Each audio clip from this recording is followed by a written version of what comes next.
오늘부터 한 두세 번 정도가 될 것 같은데 성탄절을 염두에 두고 성탄 설교를 좀 나누려고 그렇게 생각을 합니다. 마태, 마가, 누가, 요한복음이 다 주님의 오심에 대한 기사가 있습니다만은 오늘은 이번에는 요한복음에 있는 말씀을 중심으로 해서 좀 말씀을 드리려고 그렇게 생각을 합니다. 요한복음이 쉬운 듯 하지만 사실은 그렇게 쉬운 그런 말씀은 아닙니다.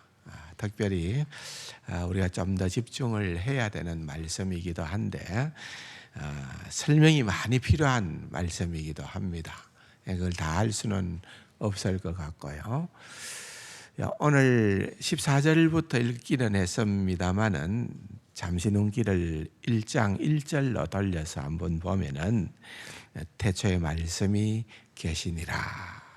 이 말씀이 하나님과 함께 계셨으니 이 말씀은 곧 하나님이시다. 그런데 요한이 지금 사도 요한이죠. 요한이 지금 강조를 하고 있는 이 말씀, 로고스라는 말이에요. 로고스. 하나님의 말씀이라는 것은 결국은 누구를 얘기하는 거예요? 예수 그리스도. 로고스가 예수 그리스도다 하는 것. 이건 또 기회가 되는 대로 설명을 다르게 하겠습니다만은, 그래서 14절로 넘어와서 시작을 하는 말씀을 보면은 그 예수 그리스도, 말씀이신 예수 그리스도가 뭐가 되었다고요? 육신이 되었다. 육신이 되어 우리 가운데 거하심에, 그렇게 얘기를 하고 있습니다. 성탄절은 다른 날이 아니죠.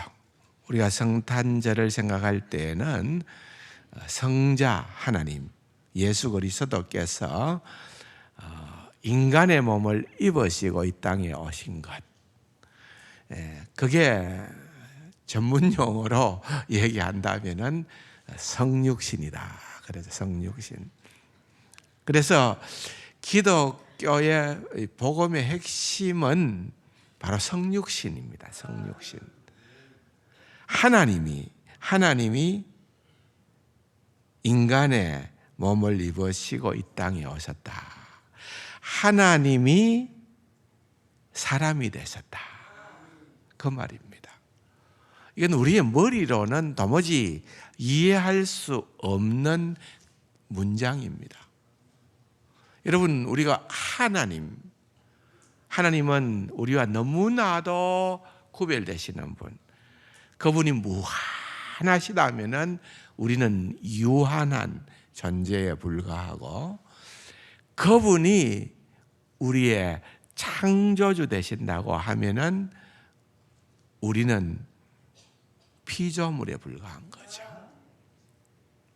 무한하신 창조주 되신 하나님이 유한한 피조물, 인간으로 오셨다라고 하는 것은 신비입니다. 신비예요. 그냥 쉽게 읽고 지나갈 수 있는 표현이 아닌 거예요. 세상의 모든 종교는 다 사람이 신이 된다는 거예요.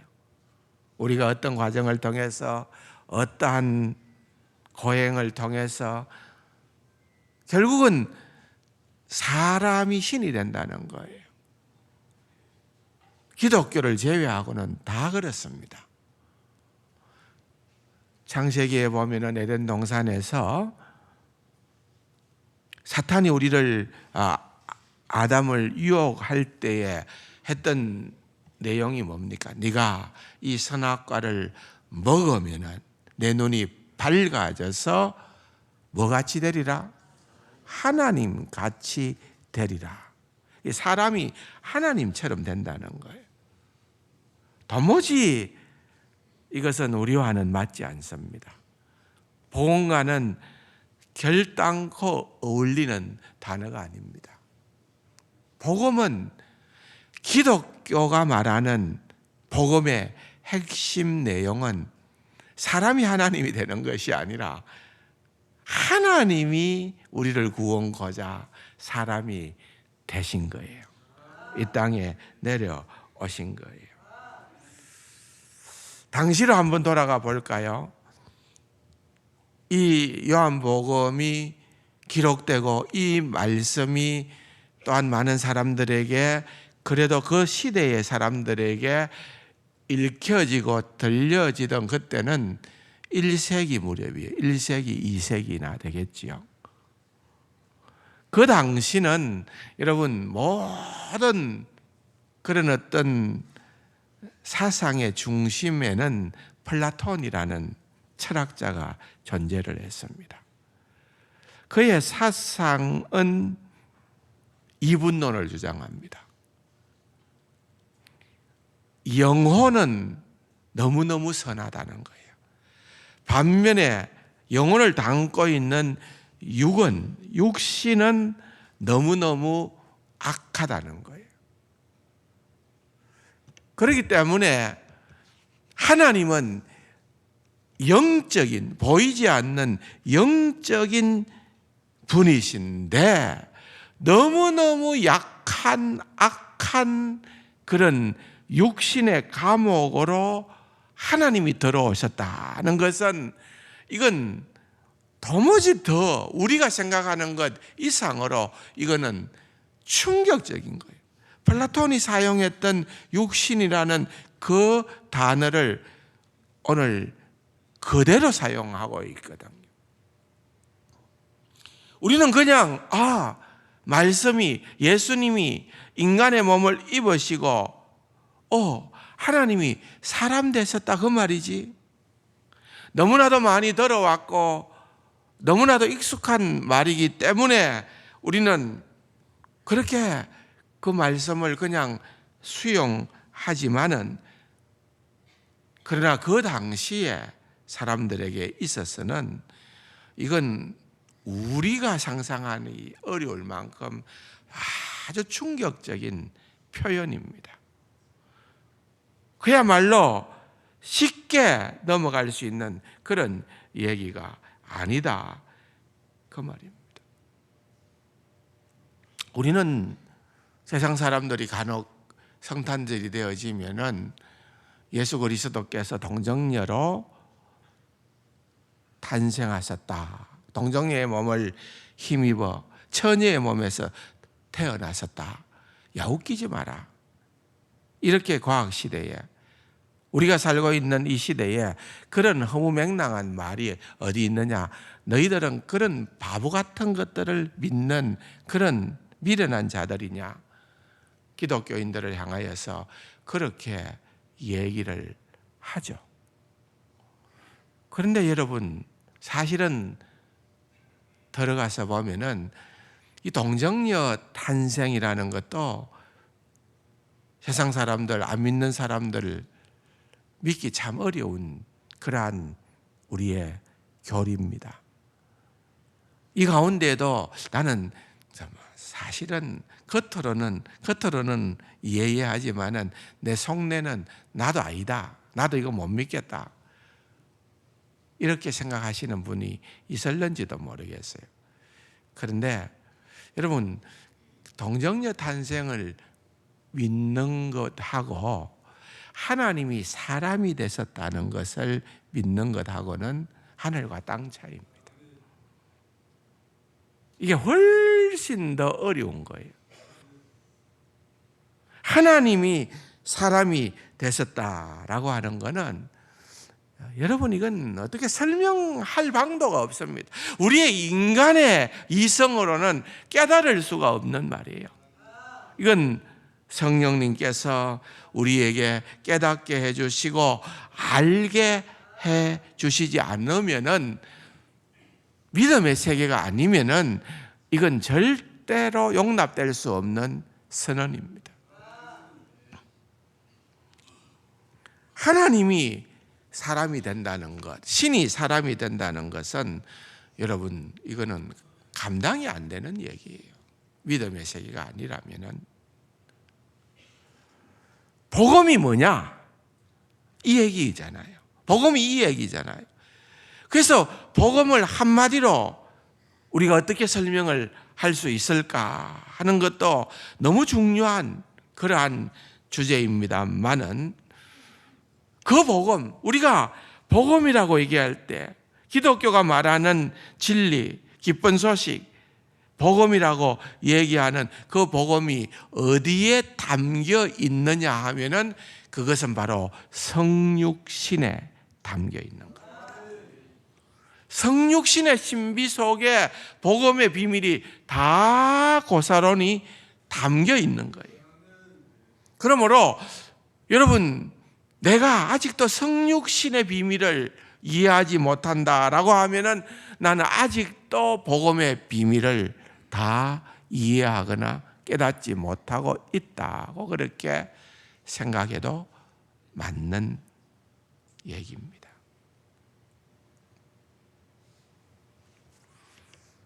하나님이 인간이 되셨다.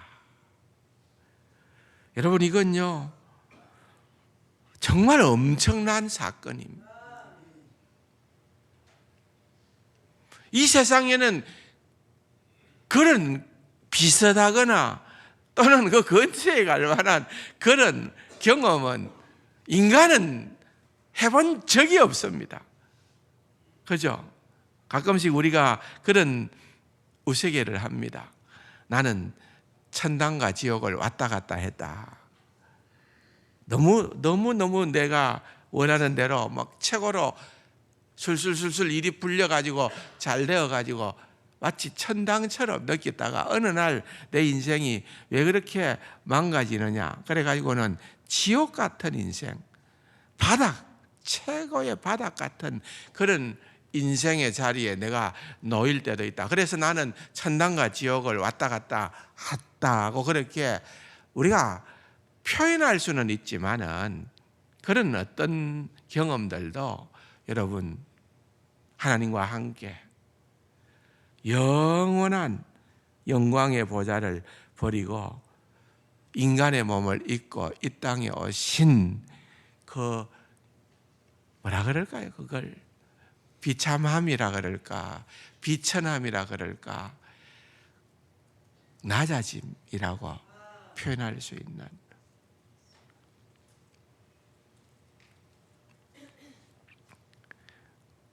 그 비밀을 우리가 어떻게 우리의 머리로 이해를 할 수 있겠습니까? 근데 더더욱 놀라운 사실은 우리는 그건 정말 내려가서 정말 비참한 자리에 그거밖에 없는 거라고 생각을 했는데, 오늘 말하고자 하는 핵심이기도 하지만은 오늘 성경에서 얘기하는 것은 보면은 그걸 비참이라고 표현하지 않고, 한번 따라 할까요? 영광이다. 영광이다. 영광이다. 한번 따라 해보세요. 영광이다. 예, 영광. 어디서 아주 좋은 소리가 들렸는데 영광이라고 표현하고, 영광이다. 그 이름이 영광이 있는 뭐 있죠. 누구도 있죠. 우리 교회도 있는데, 여러분 이게요 영광이라고 해요. 영광. 요한복음을 또 사복음서를 여러분들이 쭉 예수님의 탄생 기사와 또한 예수님의 그 생애를 추적해 보면은 거기에 우리는 참 낮고 천한 이런 생각을 하기가 쉬운데, 그 표현들이 다 등장하는 걸 보면은 영광으로 나와요. 영광. 이게 복음의 비밀이에요. 이게 복음의 신비라는 겁니다. 우리가 이걸 알아야 돼요. 이 비밀을 알고 신앙생활 하자는 겁니다. 여러분, 우리는 이 비밀을 알면은 우리의 인생이 얼마나 뭐 나락으로 떨어지고 힘든 자리로 떨어지고 엉망이 된다 하더라도, 여러분 예수님을 생각하면은, 예수님의 낮아지심을 생각하면은 우리는 그건 비교할 수도 없는 거예요. 아무것도 아무것도 아닌 거예요. 그러므로 우리는 좌절이나 포기나 절망이 아니라 우리는 복음의 비밀을 깨달은 자들은 이 영광을 맛보게 된다니까요. 오히려 그러고 싶지 않아요? 이 영광을 맛볼 수 있는 그러한 자리에 있는 거예요. 그러니까 이 복음의 비밀을 모르니까 여러분 우리가 기껏해야 하는 행동이 뭔가 하면은 여전히 예수님의 힘을 빌려서 부자 되고 싶어하고, 예수님의 힘을 빌려서 문제를 풀고 싶어하고, 예수님의 힘을 빌려서 성공하고 병 낫고, 결국은 예수님을 우리의 어떤 목표의 도구로 삼아버리는 거예요. 이건 엄청난 오류예요. 여러분들이 그러한 태도로 신앙생활을 하다 보면은 여러분들이 진짜로 여러분들은 신앙생활을 하는 게 내가 원하는 게 예수가 아니에요. 내가 원하는 게 하나님이 아니에요.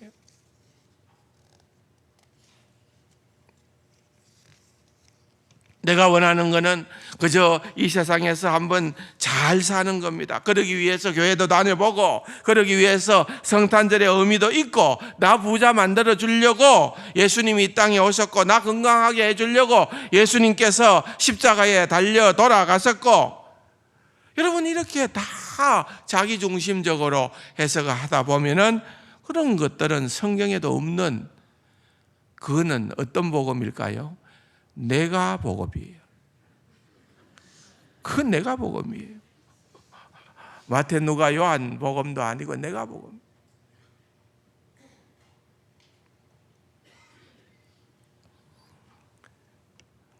그러면은 여러분, 이제 제가 말씀을 드리는 겁니다만은 예수님이 우리의 삶의 전부요. 그분이 우리의 삶의 목표요, 목적이요. 그게 아니라 그 예수님은 내가 필요할 때만 곁에서 도와주는 수단에 불과하게 된다는 겁니다. 그런 분들은 결단코 성경이 말하는 이 낮아짐, 주님께서 성육신으로 오신 이것이 영광이라고 표현되고 있는 그 성육신의 신비를 절대로 깨달아 알 수가 없다는 것입니다. 그러므로 우리는 제대로 알아야 돼요. 그러므로 우리는 성육신의 비밀을 제대로 알아야 되는 거예요. 예수님의 탄생에 대한 기사는 마태마가, 누가, 요한 복음, 사복음서에 다 나온다고 말씀을 드렸는데, 그 중에도 가장 상세하게 나오는 데가 누가복음입니다. 누가복음이에요. 누가복음 2장 8절에 보면은 예수님께서 태어나시던 밤에 그 소식을 가장 먼저 들은 이들이 등장을 합니다. 누굴까요? 예, 목자들입니다. 목자들. 뭐 하고 있던 목자들이었어요? 예, 밤에 양치던 목자들에게 나타났어요. 목자가, 우리는 뭐 목자라는 이 뭐라 그럴까요? 직업이라 그러나 이게 별로 흔한 게 아니잖아요. 우리나라는. 근데 이 목자는 그렇게 환영받는 직업 아닙니다. 대단한 직업 아닙니다. 천한 직업이었어요. 왜냐하면 목축업 자체를 그 당시 사람들은, 여러분 기억하실는지 모르겠는데 창세기서를 읽어보면은 요셉이 야곱과 그의 형제들을 데리고 갈 때에 우리 가족들은 다 목축업을 하기 때문에 왕에게 그런 얘기를 하죠. 근데 그래서 우리는 고센 땅 거기에 가서 우리끼리 좀 있으면 좋겠습니다 라고 그렇게 얘기를 하는데, 여러분 그게 뭔가 하면은 우리는 우리 직업이 별로 변변찮습니다 그 말입니다. 왜? 그 당시에는 뭐 지금처럼 이렇게 많이 산업이 발달한 시대는 아니었지만은 그래도 조금 앞서가는 나라는 농사를 잘 지어야 돼요. 왜? 농사는 치수, 물을 다스려야 농사가 잘 되잖아요. 근데 목축이라고 하는 거는 그냥 풀 있는 곳으로 데리고 다니는 거예요. 이건 뭐 특별한 뭐가 필요한 거 아니에요. 기술이 필요한 것도 아니고 아무것도 아니에요. 그래서 제일 하찮게 여기는 그러한 작업이 목축업이었어요. 그러니까 뭐 당연히 그러한 일에 종사하는 목자들도 여러분 그렇게 주목받는 사람들 아닙니다. 하류계층들, 비천한 그런 사람들입니다. 밤에 양과 함께 거하고 밖에서 꽤나 추운 날씨도 아니겠습니까? 그런데 그렇게 하고 있는 그들에게 하늘의 천사가 등장을 합니다. 2장 8절에 보면 그 지역의 목자들이 밤에 밖에서라 그랬죠. 밤에 밖에서 자기 양떼를 지키더니 얼마나 고달팠겠어요. 밤이 되면은 다 정리하고 집에 가서 씻고 누워서 잠을 자야 되는데 양하고 자야 되잖아요. 밖에서요. 양떼를 지키고 있었어요. 그런데 주의 사자가 그랬죠. 주의 사자가 천사들이 곁에 서고 주의 영광이 그들을 두루비추며 크게 무서워하느니.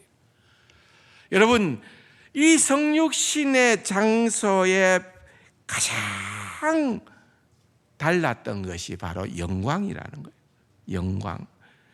주의 영광이 그들에게 비추니까 이 영광은 그들이 지금까지 한 번도 사실은 경험해 보지 못한 거 아니겠어요?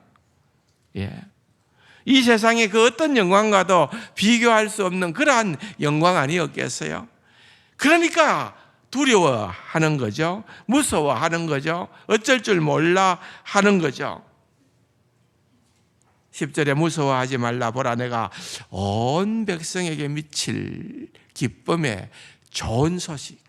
기쁨의 소식이라고 그래요. 좋은 소식이라고 그래요. 그러면서 이야기를 합니다. 오늘날 다윗의 동네에, 그 사람들에게 있어서는 다윗 동네 하면 단번에 어디가 떠올랐을까요? 베들레헴입니다. 단번에 베들레헴입니다. 우리도 그런 거 있죠. 좀 어디 동네에서 어느 동네에서 좀 위대한 사람이 태어나면은 그 동네가 누구의 동네 이러죠. 장로님 지수에 그 뭐 우리나라 부자들 많이 나왔다 하면서요. 이병철 동네 맞습니까?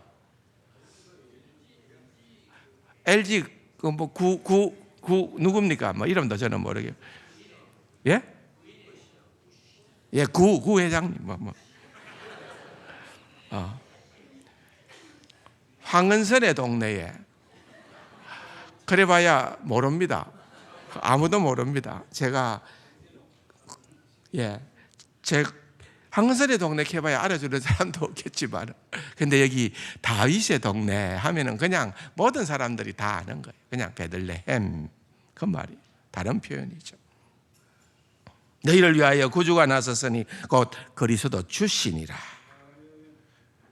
너희가 가서 강보에 쌓여 구유에 누워있는 아기를 버리니 이것이 너희에게 표적이 되리라. 이제 예수님의 성육신에 대한 첫 번째 그런 기쁜 소식이 놀랍게도 이런 목자들에게 소개가 됩니다. 그것만 소개가 되는 것이 아니라 그 다음 절들을 보면은 홀련히 수많은 천군이 천사들과 함께 하나님을 찬송하는 거예요. 근데 이 찬송이요, 놀라웠게도 이거는 누구도 들어보지 못한, 오직 목자들만 들어보는, 또 그들이 알아들을 수 있는 말로, 여러분 이게 놀랍지 않겠어요? 그들이 알아들을 수 있는 그런 말로 들렸는데 그 가사가 여러분 뭐라고 소개하고 있습니까? 지극히 높은 곳에서는 하나님께 또 나오죠. 뭐라고요? 영광이요. 지극히 높은 곳에서는 하나님께 영광이요, 땅에서는 하나님의 기뻐하시는 자들 중에 평화로다. 자, 이 성육신에 대한 아주 굉장히 세밀한 기록이 누가복음서에 이렇게 등장을 하고 있는 거예요. 하나님이 사람이 되셨습니다. 그런데 하나님이 사람이 되셨는데 뭐 어느 날 갑자기 내가 신이다 하고 그냥 성인이 되고, 예? 여러분 아이언맨이 되고 터미네이터가 되고 이렇게 뭐라 그럽니까? 또 누구 골리앗처럼 이렇게 뭐 장골이 되어서 내다 하고 나타난 게 아니라, 여러분 당장이라도 돌보지 않으면 금방 죽을 것 같은 연약한 나약한 그런 존재로, 여러분 우리와 똑같이 과정을 거치면서 아기로 그렇게 오신 겁니다. 그렇게 무력하게 보이는, 아무것도 할 것 없어 보이는 그런 아기 예수잖아요. 그런데 천사들의 노래는 오 애제라, 오 통제라, 오 화로다, 하나님이 사람이 되시다니 하고 비통해했습니까? 그게 아니라 하나님께 영광이요, 하나님께 영광이요. 여러분 이걸 도대체 우리가 어떻게 이해를 해야 하나요? 이 표현을요. 우리는 그냥 예수님이 우리를 구원하기 위하여 인간의 몸을 입고 이 땅에 왔다, 기쁘다, 좋다, 감사하다, 땡큐, 그렇게 우리가 쉽게 얘기를 하는지 모르지만은, 여러분 첫 번째 크리스마스에서 일어났던 사건은 하나님이 사람이 되셨다 그 말입니다. 하나님이 사람이 되셨다.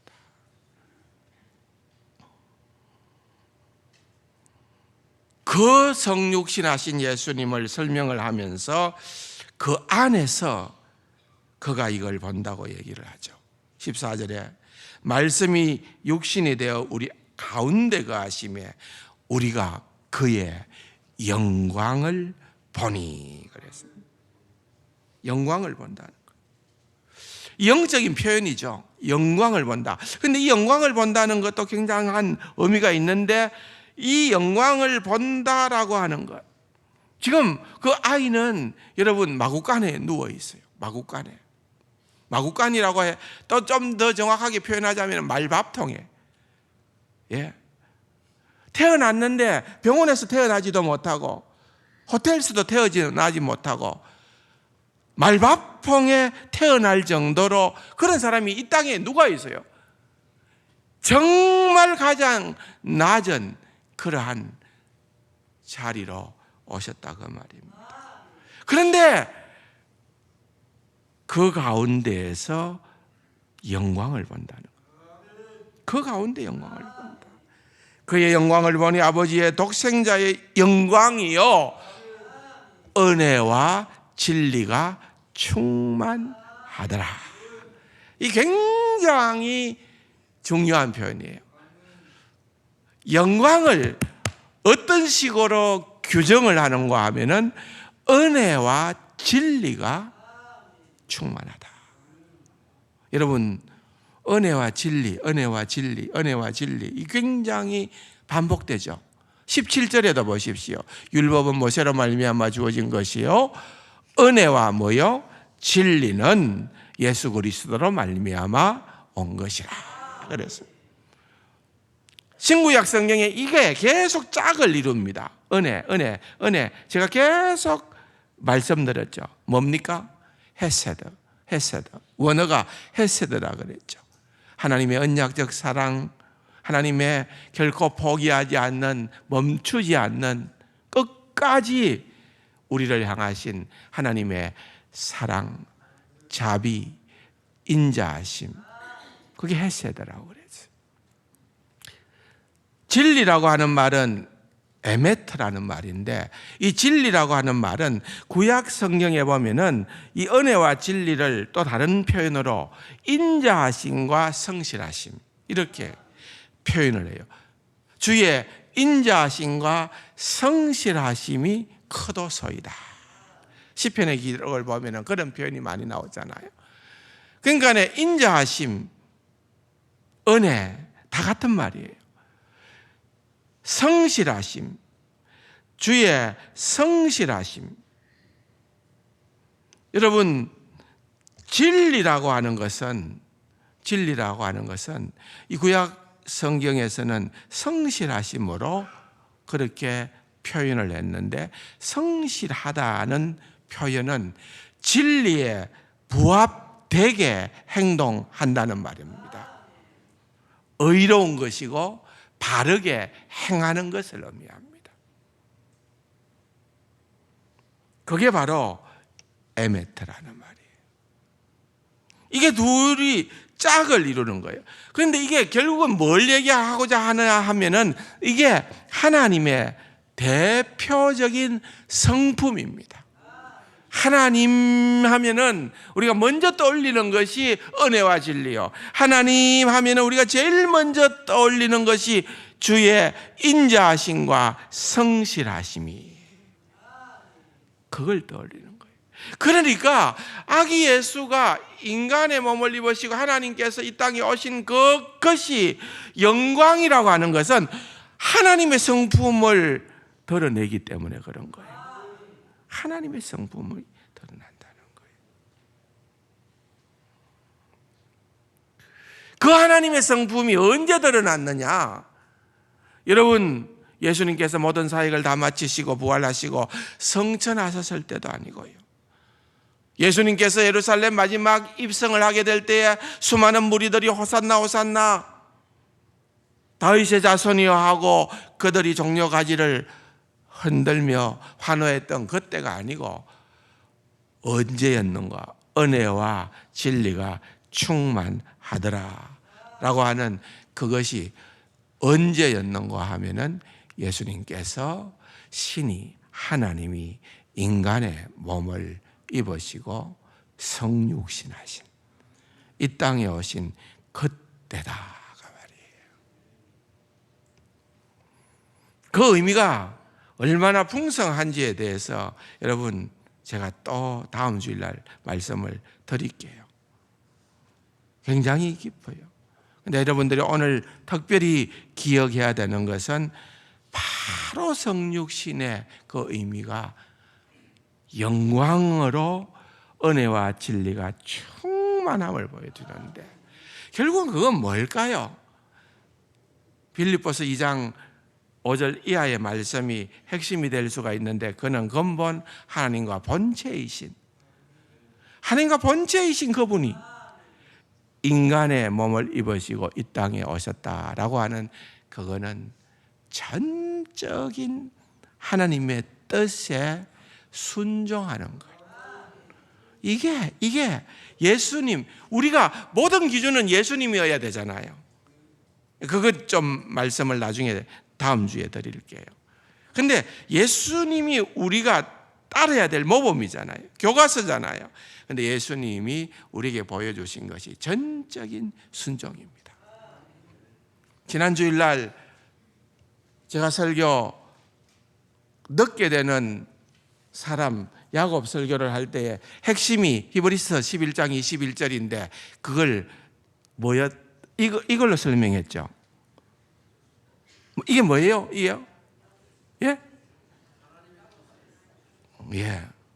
근데 내가 이렇게 했더니 이제 이게 뭔가 하면은 오른손이 이래 가도록 요셉은 생각을 했고, 왜? 장자가 여기 있었으니까. 장자 므낫세가 여기 있었는데 그렇게 맞추어서 요셉이 데리고 왔는데, 야곱은 그가 기력이 쇠해서도 아니고 힘이 없어서도 아니고 눈이 안 보여서도 아니고 분별력이 없어서도 아니고, 이렇게 한 이유가 야곱의 믿음의 결정체라 그랬죠.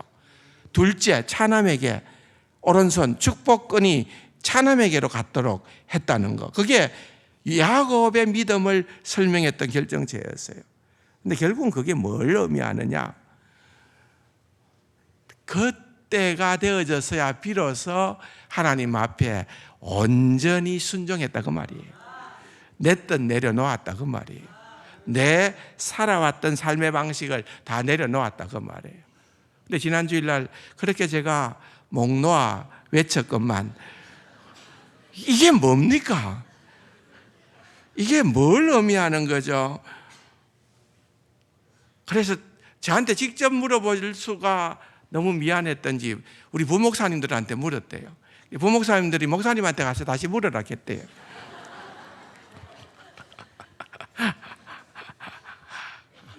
여러분, 결국은 이제 요셉, 야곱도 제가 자꾸 요셉, 야곱, 아브라함 하니까 헷갈리는데 어쨌든 결국은 다 하나님의 뜻에 순종하는 것.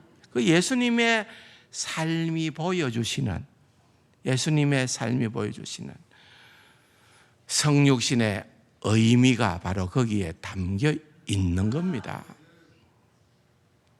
우리가 그렇게 살아야 되지 않겠어요? 그렇게 살려고 해도 잘 안 되는 것은 사실이지만 그럼에도 불구하고 우리는 그렇게 살려고 몸부림쳐야 된다고 말이에요. 주님 뜻대로 살기로 했네. 주님 뜻대로 살기로 했네. 그것이 성탄절을 맞이하면서 우리가 성육신의 의미를 다시 한 번 더 생각하는 그러한 귀한 복음의 진수인 줄로 믿으시기 바랍니다. 좋으신 아버지 하나님 감사합니다. 참 어렵고 힘든 시간들을 보내고 있지만은 그러나 우리가 그것은 우리가 절망할 그러한 근거가 아닙니다. 주님, 지금까지 언제 평온한 때가 있었습니까? 늘 문제가 있었고 어려움도 있었지만은 그러나 주님처럼 주님을 본받아 주님처럼 주님이 우리의 기준이 되어질 때에 우리는 하나님의 영광을 보게 될 줄로 믿습니다. 은혜와 진리가 충만한 세상을 경험하게 될 줄로 믿습니다. 그 일을 주도하고 선도하는 주의 백성들, 참 그리스도인들이 되게 하여 주옵소서. 존귀하신 예수님의 이름으로 감사기도 드립니다. 아멘.